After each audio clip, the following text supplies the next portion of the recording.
Hello students, चलो आज આપણે કરવાના છે પ્રોફેશનલ એથિક્સની અંદર ચેપ્ટર નંબર 3 એથિકલ ડિલેમા. બરાબર. હવે આ જે વર્ડ છે ડિલેમા એ તમે બધાએ સાંભળ્યો હશે. ડિલેમા એટલે દ્વિધા. બરાબર છે. કોઈ પ્રોબ્લેમ ઊભી થતી હોય જ્યારે તમારી પાસે કોઈ બે ઓપ્શન હોય, બરાબર છે, અને એ બે ઓપ્શનમાંથી તમને એમ થાય કે ના આ ચૂઝ કરીએ તો આ વધારે સારું છે, બીજું ચૂઝ કરીએ તો એ પણ સારું છે, બરાબર છે. તો જ્યારે કોઈ ડિસિઝન મેકિંગ કામ કરવાનું હોય ને તમારી પાસે જે પોસિબલ ઓપ્શન્સ છે એ પોસિબલ ઓપ્શન્સમાંથી જે બંને છે એ બંનેમાં કેવું છે કે ફાયદો બી થાય છે, નુકસાન બી થાય છે, તમે કંઈ ડિસિઝન લઈ નથી શકતા, બરાબર છે. તો એને આપણે કહીશું ડિલેમા, બરાબર છે. હવે અહીંયા આપણે જોઈએ કે વોટ ઇઝ એન એથિકલ ડિલેમા. તો એથિકલ ડિલેમા એટલે શું કે જ્યારે તમે તમારા જે મોરલ વેલ્યુઝ છે, તમારા જે એથિક્સ છે, બરાબર છે, એ એથિક્સની અંદર તમે જ્યારે ગૂંચવાઈ જાઓ, બરાબર છે, ત્યારે એને આપણે કહીશું એથિકલ ડિલેમા. હવે આ જે એથિકલ ડિલેમા એટલે શું છે કે એક્ઝેક્ટલી આપણે જોઈએ તો જ્યારે કોઈ પ્રોબ્લેમ ક્રિએટ થઈ છે એની અંદર તમારે જે ડિસિઝન મેકિંગ પ્રોસેસ કરવાની છે, બરાબર છે, અને એની અંદર તમે કોઈ બે પોસિબલ ઓપ્શન છે તમારી પાસે, બરાબર છે. હવે બંને જે ઓપ્શન છે એ એબ્સોલ્યુટલી એક્સેપ્ટેબલ નથી, બરાબર છે. એમાંથી જે એથિકલી આપણે જોવા જઈએ ને તો એથિકલ પર્સપેક્ટિવથી બંને એમ તો યોગ્ય નથી, બરાબર છે. તો ત્યારે છે ને આપણે શું ફેસ કરવું પડે છે તો એથિકલ કે મોરલ પ્રોબ્લેમ્સને આપણે ફેસ કરવું પડે છે, બરાબર છે. ક્યાં તો પછી આપણે એક સીધું સોલ્યુશન લાવી દેવું પડે છે, બરાબર છે, આપણા એથિક્સને ભૂલીને. ઓકે. તો આવી પરિસ્થિતિની અંદર આ જે એથિકલ ડિલેમા છે ને એ ક્રિએટ થાય છે. સાયકોલોજીકલ વસ્તુ છે, બરાબર, કે જ્યારે તમને યોગ્ય નહીં લાગે ને તો પણ તમારે ડિસિઝન લેવું પડે છે. તો તમારા માઇન્ડમાં એવું રહી જાય છે કે આ વસ્તુ ખોટી હતી તો પણ આપણે કર્યું, ખોટી હતી તો પણ કર્યું, બરાબર છે. તો આ જે વસ્તુ છે એને આપણે કહીશું એથિકલ ડિલેમાસ. ચાલો, તો જ્યારે આપણે ધર્મ સંકટની અંદર મુકાઈ જઈએ એવું સાંભળ્યું છે ને, એવી પરિસ્થિતિમાં આપણે મુકાઈ જઈએ તો ત્યારે આપણે એને કહીશું એથિકલ ડિલેમાસ, બરાબર છે. હવે આ જે એથિકલ ડિલેમાસ એનું એનું બીજું ફેઝ જોઈએ. On the other hand ethical dilemmas are extremely complicated challenges that can not be easily solve. Ethical dilemma એવી વસ્તુ છે કે જે બહુ કોમ્પ્લિકેટેડ છે, બરાબર, બહુ ચેલેન્જિંગ છે, જેને આપણે ઇઝીલી સોલ્વ નથી કરી શકતા. Therefore, the ability to find the optimal solution in such situation is critical to everyone. તો કેટલીક એવી પરિસ્થિતિ ઊભી થઈ જાય છે કે એનું સોલ્યુશન લાવવું બહુ અઘરું થઈ જાય છે, બરાબર, બહુ ક્રિટિકલ થઈ જાય છે. તો આ જે એથિકલ ડિલેમા છે એ દરેક પર્સને ઓલમોસ્ટ પોતાની લાઈફમાં ફેસ કર્યું છે, બરાબર છે. એ પોતાનું પ્રોફેશનલ લાઈફ હોય કે પછી પોતાની પર્સનલ લાઈફ હોય કે પછી એ સોશિયલ લાઈફ હોય, બધાએ આ વસ્તુ ફેસ કર્યું જ હશે, બરાબર છે. તો આ થયું એથિકલ ડિલેમા. હવે એને સોલ્વ કેવી રીતે કરી શકાય? તો the biggest challenge of an ethical dilemma is that it does not offer an obvious solution that would comply with ethical norms. Throughout the history of humanity, people have faced such dilemmas and philosophers aim and work to find solution of them. હવે આ જે વસ્તુ છે ethical ડિલેમા એની અંદર ઘણા બધા philosophers છે, બરાબર, પ્રોફેશનલ્સ છે, બરાબર છે. એ લોકોએ આ જે એથિકલ ડિલેમાસ છે એને સોલ્વ કરવાની ટ્રાય કરી છે કે એના સોલ્યુશન શું હોઈ શકે. ઓકે. તો એની અંદર આપણે જોઈએ કે રિફ્યુટ ધ પેરાડોક્સ. ચાલો, અહીંયા રિફ્યુટનો મિનિંગ થાય છે કે એને રદિયો આપવો, બરાબર છે, કે ખોટું હોવાનું સાબિતી આપવી, બરાબર. તો ચાલો આપણે એને જોઈએ. The situation must be carefully analysed. In some cases the existence of the dilemma can be logically refuted. અહીંયા છે ને કેવું છે કે જે સિચ્યુએશન છે એને કેરફુલી એનાલાઇઝ કરવાની છે, બરાબર. ક્યારેક એવું બની શકે કે જે ડિલેમા ઊભો થયો છે એ ડિલેમાને આપણે રિફ્યુઝ પણ કરી શકીએ છીએ, બરાબર છે. એને એ ખોટો પણ હોઈ શકે છે. જે સિચ્યુએશન છે કે જે પ્રોબ્લેમ છે એ એથિકલી ખોટી પણ હોઈ શકે છે, બરાબર છે. તો આપણે એને રિફ્યુઝ પણ કરી શકીએ છીએ. તો એ વસ્તુ ખોટી છે એવું આપણે અહીંયા સાબિત કરી શકીએ છીએ, બરાબર છે. Value theory approach, choose the alternative date offers the greater good or the laser evil. અહીંયા કેવું છે કે જે વસ્તુમાં તમને એવું લાગે છે કે આ ઓપ્શન વધારે વેલ્યુએબલ છે, બરાબર છે, તો એની અંદર જેટલા બી તમારી પાસે અલ્ટરનેટિવ્સ છે, અલ્ટરનેટિવ્સમાં તમે જુઓ કે સૌથી વધારે સારું કયું છે, બરાબર, અને સૌથી ઓછું ખરાબ કયું છે એ જો, બરાબર છે. તો એવી રીતે એ લોકોને લાઈનમાં ગોઠવીને પછી તમે સોલ્યુશન લાવી શકો છો, બરાબર છે. Find alternative solutions. In some cases, the problem can be reconsidered and new alternative solutions may arise. જ્યારે એવી પરિસ્થિતિ ઊભી થાય કે કોઈ સોલ્યુશન નથી ત્યારે એ પ્રોબ્લેમને ફરીથી એના પર વિચારણા કરવામાં આવે છે અને પછી એના અલ્ટરનેટિવ સોલ્યુશન્સ છે, બરાબર, એ શોધવામાં આવે છે. તો આમ એને આપણે સોલ્વ કરી શકીએ છીએ, બરાબર છે. અહીંયા કેટલાક એક્ઝામ્પલ આપેલા છે કે એથિકલ ડિલેમાસ છે, બરાબર, એ કેવી રીતે ક્રિએટ થાય છે કે આપણે એમાં આપણે જે છે આપણા થિંકિંગ પ્રમાણે કેવી રીતે ડિલેમા ઊભા કરી શકીએ છીએ. તો taking credit for others work, તો આપણે ખોટું કેવી રીતે કરીએ છીએ આપણા એથિક્સની સાથે, તો બીજા કોઈ કામ કરે છે અને ક્રેડિટ આપણે લઈ જઈએ છીએ, બરાબર છે. બહુ બધાની એવી ટેવ હોય છે કે જ્યારે છે ને એ લોકો લાઈક લીડરશિપની અંદર પણ આ બધી વસ્તુ જોવા મળે છે કે ટીમની અંદર કામ કરે છે, હવે કામ બધા ટીમ મેમ્બર કરે છે પણ જે લીડર છે એ પોતે બધું ક્રેડિટ લઈ જાય છે, બરાબર છે. એવી રીતે બીજા બધા કામ કરતા હોય અને એવું કહેવામાં એટલે કન્સિડર એવું કરવામાં આવે છે કે આ વ્યક્તિએ બધું કામ કર્યું છે, બરાબર. તો આવી પરિસ્થિતિની અંદર જે છે એથિકલ ડિલેમા ક્રિએટ થઈ શકે છે. એના પછી નેક્સ્ટ એક્ઝામ્પલ છે કે offering a client a worse product for your own profit. તમે જ્યારે તમારા પ્રોફિટ માટે તમારા કસ્ટમરને તમે જે ખરાબ પ્રોડક્ટ વેચો છો એ પણ એના લીધે પણ એથિકલ ડિલેમા ક્રિએટ થઈ શકે છે, બરાબર છે. તો તમારા પોતાના પ્રોફિટ માટે તમે તમારી ખરાબ વસ્તુ શું કામ વેચો છો, બરાબર. તો એના લીધે શું થાય છે કે જે તમારા એથિક્સ છે ને એ એથિક્સ પર તમે અડેલા નથી રહેતા, બરાબર છે, તમે તમારા એથિક્સને તોડો છો. એના પછી નેક્સ્ટ છે utilising inside knowledge for your own profit. તો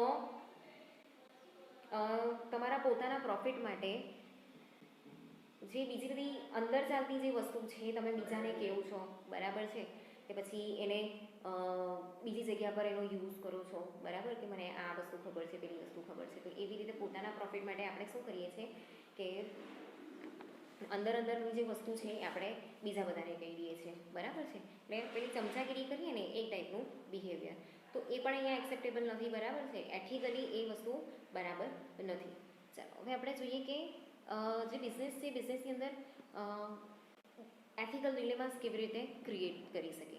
તો ethical dilemmas are specially significant in professional life. આ જે એથિકલ ડિલેમાસ છે ને એ આપણે પ્રોફેશનલ લાઈફની અંદર પણ જોઈએ છે, પર્સનલ લાઈફની અંદર બી જોઈએ છે, સોશિયલી પણ જોઈએ છે, બરાબર. પણ એ પ્રોફેશનલ લાઈફની અંદર એ સૌથી વધારે આપણે ફેસ કરીએ છીએ, બરાબર. પર્સનલ લાઈફની અંદર તો ચાલો આપણે લેટ ગો કરીને આપણે સોલ્યુશન પણ લાવી શકીએ, પણ પ્રોફેશનલ લાઈફની અંદર સોલ્યુશન લાવવા થોડા અઘરા છે, બરાબર છે. As they frequently occur in the work place, some companies and professional organizations adhere to their own codes of conduct and ethical standards. હવે અહીંયા કેવું છે કે કેટલીક કંપની જે છે એ પછી પ્રોફેશનલ ઓર્ગેનાઇઝેશન છે એના પોતાના રૂલ્સ અને રેગ્યુલેશન્સ છે, પોતાના એથિકલ સ્ટાન્ડર્ડ્સ છે, બરાબર છે. હવે આ જે એથિકલ સ્ટાન્ડર્ડ્સ છે એને એના એમ્પ્લોય ફોલો નથી કરતા, બરાબર છે. તો ત્યારે એમ્પ્લોય અને ઓર્ગેનાઇઝેશન છે બંને માટે શું થાય છે કે જે એથિકલ ડિલેમા છે એ ક્રિએટ થાય છે. તો violation of standards may lead to disciplinary sanction, બરાબર છે. ને પછી એ જે વસ્તુ ફોલો નથી કરતો, રૂલ્સ રેગ્યુલેશન્સમાં નથી રહેતો, તો એને ત્યાંથી રસ્ટિકેટ કરી દેવામાં આવે છે કે પછી એને કોઈ પનિશમેન્ટ આપવામાં આવે છે, બરાબર છે, એની ઇન્સલ્ટ કરવામાં આવે છે. ઓકે, તો જ્યારે આ રીતે બિઝનેસની અંદર એ લોકોના પોતાના એથિક્સ જે છે કે એથિકલ સ્ટાન્ડર્ડ્સ અહીંયા રચવામાં આવેલા છે, કોડ્સ ઓફ કંડક્ટ છે કે આ રીતે જ બધી વસ્તુ થવી જોઈએ, એમ્પ્લોયના આટલા આટલા નિયમ છે, આટલા ટાઈમે આવવાનું, ને પછી એની અંદર પણ કોઈ પ્રોબ્લેમ ક્રિએટ કરતું હોય ને ફોલો નહીં કરતું હોય, બરાબર છે, તો ત્યારે ઓફકોર્સ એથિકલ ડિલેમાસ થવાના છે.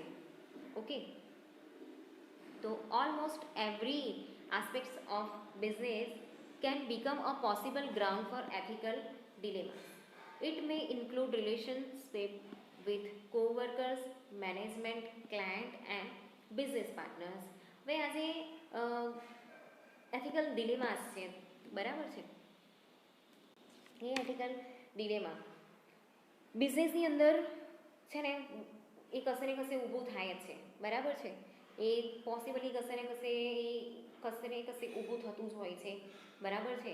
એની અંદર ખાસ કરીને કયા કયા લોકો આમાં ઇન્ક્લુડ થઈ જાય છે કે જે કોવર્કર્સ છે ને એ લોકોની વચ્ચે અણબનાવ થઈ જાય, બરાબર છે, તો એથિકલ ડિલેમા ઊભો થઈ શકે છે.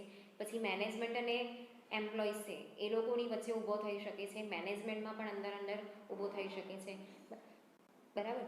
તો જેટલા બી સુપેરિયર્સ છે એમાંથી કેટલાક એવું કહેતા હોય કે આ વસ્તુ બરાબર છે, કેટલાક કહેતા હોય કે આ વસ્તુ બરાબર છે, બરાબર. તો ત્યારે જે ડિસિઝન મેકિંગ કરવાનું આવે ને એ લેવું અહીંયા ટફ થઈ જાય છે, બરાબર છે. એના પછી છે ક્લાયન્ટ્સ.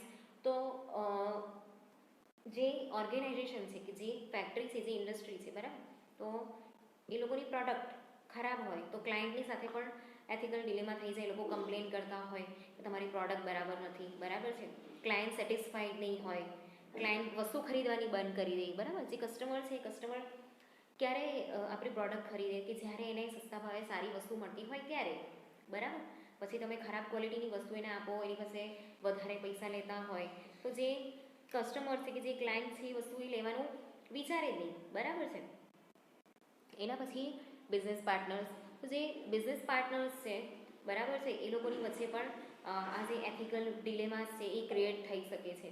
તો આમ જે ડિલેમાસ છે, બરાબર, એ પ્રોફેશનલ લાઈફની અંદર આ રીતે ઊભું થાય છે બિઝનેસની અંદર, બરાબર છે, કે જ્યારે આપણે એ લોકોના જે નીતિ નિયમો છે એને આપણે ફોલો નથી કરતા, એમાં વાયોલેશન કરીએ છીએ, અંદર ફૂટફાટ થાય છે, બરાબર છે, તો ત્યારે જે એથિક્સ છે, બરાબર છે, એ એથિક્સની અંદર ડિલેમાસ આવે છે. ચાલો તો અહીંયા એક એક્ઝામ્પલ જોઈએ કે જે પ્રોફેશનલ લાઈફ છે, બરાબર, અને ફેમિલી લાઈફ છે એમાં કેવી રીતે ડિલેમાસ આવી શકે, બરાબર. તો અહીંયા એક એક્ઝામ્પલ છે ethical ડિલેમાનું. Ellen works in the claims department of a major hospital. Paperwork on a recent admission shows that a traumatic mugging caused the patient to require an adjustment in the medication she is prescribed to control anxiety and mood swings. Ellen is struck by the patient's unusual last name and, upon checking her employment information, realizes she is one of his daughter's grade school teachers. બરાબર. હવે Alan's daughter seemed very happy in her school and he cannot violate patient confidently by informing the school of teacher's mental illness, but he is not comfortable with a potential unstable person in a position of influence and supervision over his 8-year-old daughter. Can Alan reconcile these issues in an ethical manner? ચાલો હવે અહીંયા example છે કે જે Allan છે, બરાબર છે, એક હોસ્પિટલની અંદર ક્લેમ ડિપાર્ટમેન્ટની અંદર કામ કરે છે, બરાબર છે. તો હવે એને જે પેપર વર્ક કરવાનું આપેલું છે એની અંદર છે ને એક નામ આવે છે. એ પેશન્ટનું નામ પહેલાં એને છે ને જાણીતું લાગે છે, બરાબર છે. તો એમાં એ જે પેશન્ટ છે એને જે દવા આપવામાં આવેલી છે એ દવા કઈ છે તો એન્ઝાયટી કંટ્રોલ માટેની અને જે મૂડ સ્વિંગ થાય છે ને એના માટેની. આ જે છે એક મેજર સાયકોલોજીકલ એ કહેવાય છે એક મેજર મેન્ટલ ટ્રોમા છે, બરાબર છે, જેની અંદર આપણને છે ને વગર કામની પેલી ચિંતા કરીએ, પછી મૂડ અચાનક ખરાબ થઈ જાય, અચાનક સારું પણ થઈ જાય, બરાબર છે. તો જ્યારે છે ને એલેન એનું નામ લખતો હોય ને ત્યારે એને અચાનક એમ યાદ આવે છે કે આ નામ કશે જાણીતું છે, બરાબર છે. પછી એ જ્યારે બધી એની ઇન્ફોર્મેશન ચેક કરે છે ત્યારે એને ખબર પડે છે કે આ જે પેશન્ટ છે ને એ પેશન્ટ તો એની જે ડોટર જે સ્કૂલમાં ભણે છે એ સ્કૂલની ટીચર જ છે, બરાબર. એટલે એની ડોટરની એ ટીચર થઈ, બરાબર છે. હવે એલન એની બીજી સાઈડ આપણે ફેમિલીની સાઈડ જોઈએ તો એલનની ડોટર છે ને એ સ્કૂલની અંદર બહુ હેપી ફીલ કરે છે, બરાબર છે. તો એની અંદર એને એવો વિચાર આવે છે કે ભાઈ હું જે પેશન્ટ છે પેશન્ટની ઇન્ફોર્મેશન જે સ્કૂલના ટીચરની એની મેન્ટલ જે ઇલનેસ છે એની ઇન્ફોર્મેશન સ્કૂલને નહીં આપું, બરાબર છે. એટલે જે પેશન્ટ છે, બરાબર છે, સ્કૂલના ટીચર એ ઓફકોર્સ વસ્તુ છુપાવતા હશે કે મને આવી મેન્ટલ ઇલનેસ છે, બરાબર છે. પણ એક સાઈડ પર એની આવી દવા પણ ચાલે છે જે એલનને ખબર પડી ગઈ. તો હવે એલન વિચારે છે કે જે એમની મેન્ટલ ઇલનેસ છે મારે સ્કૂલને ઇન્ફોર્મ કરવી જોઈએ કે નહીં કરવી જોઈએ, બરાબર છે. પણ બીજી સાઈડ કેવું છે કે એ જે એના ટીચરને મેન્ટલી ઇલનેસ છે ને એ ઇન્ફોર્મ કરવા નથી માંગતો. પણ બીજી સાઈડ એની છોકરી એ સ્કૂલમાં ભણે છે, બરાબર છે. તો એને એવું લાગે છે કે આ જે સિચ્યુએશન છે, બરાબર છે, એ મારે સ્કૂલમાં કહેવી જોઈએ, બરાબર છે. But he is not comfortable with the potential unstable person in a position of influence and supervision over his 8-year daughter, બરાબર. તો એ એવું નથી ઈચ્છતો કે જે પોટેન્શિયલી અનસ્ટેબલ છે, બરાબર, જે મેન્ટલી ઇલ છે એવી વ્યક્તિ એની સ્કૂલની અંદર એની ડોટરને ભણાવે, બરાબર, કે એને સુપરવાઇઝ કરે. એની 8 વર્ષની જે ડોટર છે એને એ ભણાવે કે એને સુપરવાઇઝ કરે, કેમ કે એનું જે બિહેવિયર છે, બરાબર છે, એની બિહેવિયરની સીધી અસર કોના પર પડશે? એની ડોટર પર, બરાબર છે. તો આ રીતે એથિકલ ડિલેમા ક્રિએટ થઈ શકે છે કે મારે શું કરવું, બરાબર છે. મારે પેશન્ટ વિશે સ્કૂલમાં કહેવું કે નહીં કહેવું. હવે એ ના કહે, બરાબર છે, તો એનું જે બિહેવિયર છે, બરાબર, કેમ કે મેન્ટલી ઇલ છે, એ સાયકોલોજીકલ એને પ્રોબ્લેમ છે, બરાબર છે. તો એવી કન્ડિશનની અંદર એ જો નહીં કહે તો એની સીધી અસર કોના પર પડશે? એની ડોટર પર. એના જે બિહેવિયર છે એની અસર કોના પર પડશે? એની ડોટર પર, બરાબર છે. તો આમ જે એથિકલ ડિલેમાસ છે આ રીતે અહીંયા ક્રિએટ થાય છે. તો હવે અહીંયા એલન શું કરી શકે? એ કહેશે કે નહીં કહેશે, બરાબર છે. તો આ જે સિચ્યુએશન છે ધર્મ સંકટમાં ફસાઈ ગયો, બરાબર. તો એ રીતે આને કહીશું આપણે એથિકલ ડિલેમાસ.